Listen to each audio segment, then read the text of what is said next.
L'activiste Bruno Lorette, chef de file de la contestation naissante à Maurice, a dénoncé l'incompétence des autorités. Il dénonce notamment le dysfonctionnement institutionnel à la tête du pays.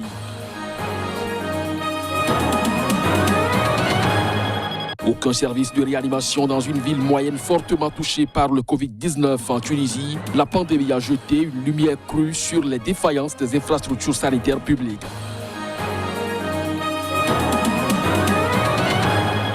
Bouteille de l'alcool en main, de joyeux fidèles s'installent pour le sermon peu orthodoxe. L'église Gabola en Afrique du Sud permet à ses paroissiens de boire pendant les offices. On les découvre dans un instant.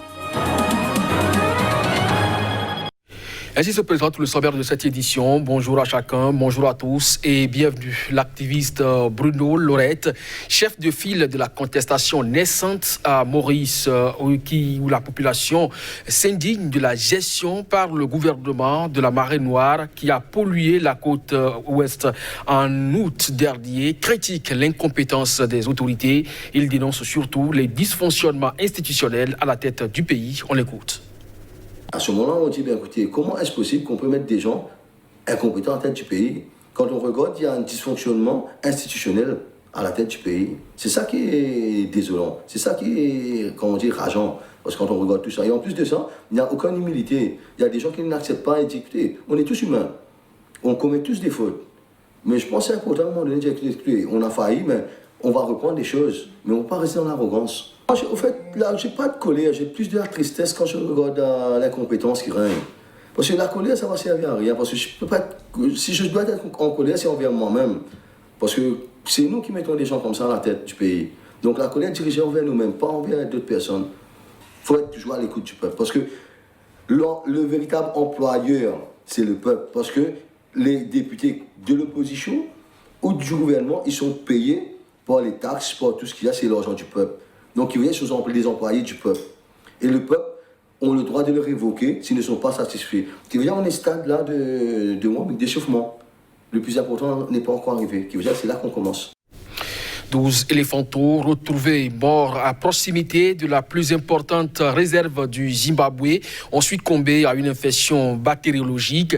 C'est ce qu'ont affirmé ce mardi les autorités responsables de la faune sauvage du pays. 12 carcasses d'éléphants ont été découvertes en fin de semaine dernière dans la forêt de Pandamasoué entre Hwange, près de la frontière avec le Botswana et la ville de Victoria Falls. Les gardes forestières avaient craint dans un premier temps un empoisonnement de ces jeunes pachydermes âgés entre 2 et 6 ans par des braconniers.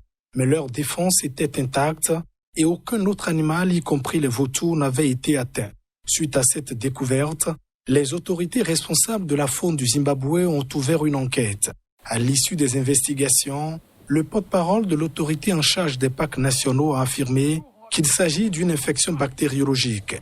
Ces animaux étaient trop petits pour atteindre les feuilles en haut des arbres et ont sans doute ingéré ces bactéries en broutant des plantes vénéneuses, a-t-il expliqué. Le Zimbabwe compte plus de 84 000 éléphants pour une capacité écologique estimée entre 45 000 et 50 000 individus. Dans la réserve de Hwange, qui compte entre 45 000 et 53 000 éléphants, sur quelques 14 600 km², nombre d'entre eux sont ainsi morts de faim et de soif ces dernières années. Aucun service de réanimation dans une ville moyenne fortement touchée par le Covid-19.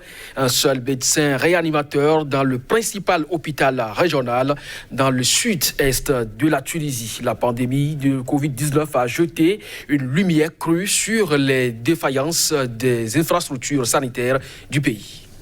Faute de mieux, ces cas suspects sont examinés dans des boxes d'isolement dépourvus de lits et une salle destinée à la réanimation en attente d'appareillage. Nos hôpitaux ont besoin d'être hospitalisés en urgence, s'emporte Feti, un habitant d'El Hama, ville de 100 000 habitants située à 500 km au sud de Tunis, dans le gouvernorat de Gabès, où 11 personnes ont succombé au nouveau coronavirus en août. Avec plus de 800 cas de contamination recensés sur la même période. Un bilan lourd puisque le pays dans son ensemble déplore 80 décès depuis mars et 3803 cas selon le bilan des autorités mardi soir. La Tunisie avait circonscrit la pandémie par des restrictions précoces et drastiques, mais le nombre de cas se démultiplie depuis l'ouverture des frontières le 27 juin. El Hama, où l'origine de la contagion n'a pas été identifiée à ce stade, est devenu l'un des principaux foyers du pays. Un couvre-feu y est de nouveau instauré. Même si la plupart des porteurs du virus ne présentent pas de symptômes, les habitants ont paniqué car inquiets de ne pouvoir se faire soigner. Un hôpital militaire de campagne a été installé le 17 août pour pallier au manque d'équipement et de personnel de l'hôpital local. L'hôpital militaire examine les cas suspects puis transfère les malades nécessitant une hospitalisation vers des établissements de la région. L'hôpital d'El Hama ne disposant pas de services de réanimation, ces patients sont notamment transférés à une trentaine de kilomètres à Gabès, chef-lieu d'une région de plus de 400 000 habitants. En Tunisie, les médecins qualifiés ne manquent pas, mais beaucoup partent à l'étranger et les structures de santé sont inégalement réparties dans le pays. Ainsi, 13 des 24 gouvernorats ont moins d'un lit de réanimation pour 100 000 habitants, selon une thèse récente illustrant la marginalisation des régions du Sud et du Centre. Direction l'Afrique du Sud, bouteille d'alcool en main, de joyeux fidèles s'installent pour le serment peu orthodoxe. L'église Gabola en Afrique du Sud permet à ses paroissiens de boire pendant les offices. Durement touché par la pandémie de Covid-19, le pays avait imposé un des confinements les plus stricts du monde et interdit également la vente d'alcool pour désengorger les services d'urgence des hôpitaux, mettant ainsi ses fidèles de l'église Gabola au régime sec. L'heure est à la fête une fois les mesures levées. L'interdiction a été levée mi-août et la dernière messe, organisée dans une taverne de la banlieue ouvrière d'Evaton, à 50 km au sud de Johannesburg, a pu être arrosée.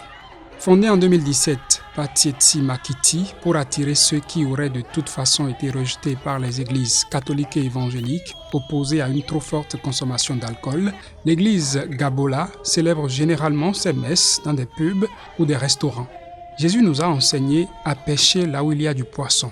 Ce sont dans les tavernes, les bars, qu'on trouve des enfants de Dieu rejetés des autres églises à cause de leur amour pour l'alcool, explique un militant de 54 ans. Nous accueillons tous ceux qui aiment l'alcool, ajoute-t-il, affirmant que l'Église a trouvé des fidèles à l'étranger, au Canada, en Suisse, en Allemagne ou encore au Brésil. Dans la pièce qui tient lieu d'église, les chaises sont espacées d'1 mètre, conformément au protocole imposé par l'épidémie. Et les fidèles sirotent leur boisson en écoutant le sermon. La chaire improvisée est décorée de bouteilles de gin et de bière. La mitre noire et or du fondateur du mouvement est ornée de 2 bouteilles miniatures de whisky et d'amarula, une liqueur populaire en Afrique du Sud. Maintenant que l'interdiction de la vente d'alcool est levée, tout est si joyeux. Nous faisons la fête, lance Tsietsi Makiti, pape autoproclamé. L'alcool est la seule chose qui nous relie à Dieu, car si je suis sous l'influence de l'alcool, je suis sous l'influence du Saint-Esprit, explique-t-il avec le plus grand sérieux. L'interdiction de la vente d'alcool a été une pilule amère à avaler pour l'église Gabola, qui n'est pas membre du Conseil sud-africain des églises. À Gabola, qui veut dire boire en Tswana, une des langues officielles en Afrique du Sud, on ne lit pas la Bible. Le fondateur de cette église affirme être en cours d'écriture de sa propre Bible. Il n'y a pas non plus d'offrande ni de quête pendant les offices. Les fidèles doivent simplement apporter de quoi boire. Au Sénégal, cette fois, les universités rouvrent leurs portes après plusieurs mois de fermeture, et ceci en raison de l'épidémie du nouveau coronavirus. Les étudiants de l'université tchèque Anta Diop de Dakar font leur entrée administrative, alors que les universités rouvrent officiellement après presque 6 mois de fermeture liés au Covid-19. Dans un premier temps, seuls 20% des étudiants de l'université vont reprendre les cours en présentiel afin de respecter les mesures barrières. L'université Cheikh Anta Diop de Dakar comprend aujourd'hui un effectif de 78 500 étudiants, avec un personnel d'enseignement et de recherche, plus le personnel administratif, technique et de service qui tourne autour de 3000 personnels.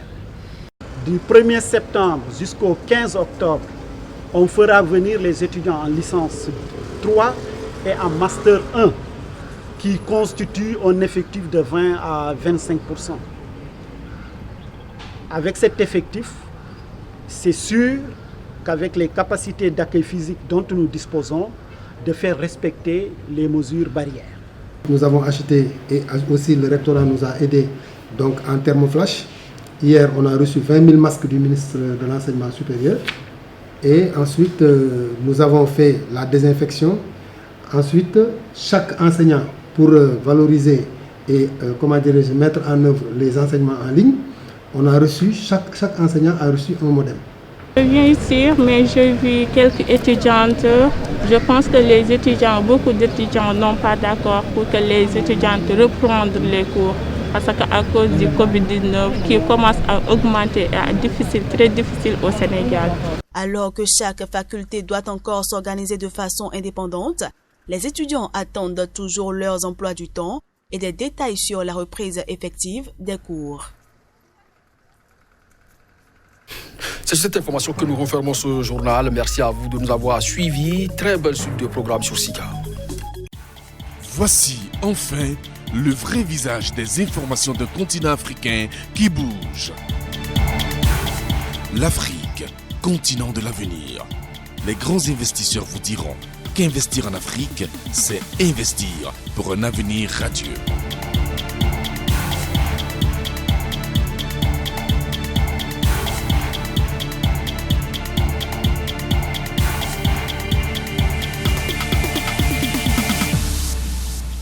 SICA, c'est la nouvelle chaîne de télévision exclusivement consacrée à l'actualité socio-économique, toutes les 30 minutes en Afrique. SICA, c'est la chaîne des grands investisseurs, de l'actualité des investissements et de l'évolution des affaires sur le continent.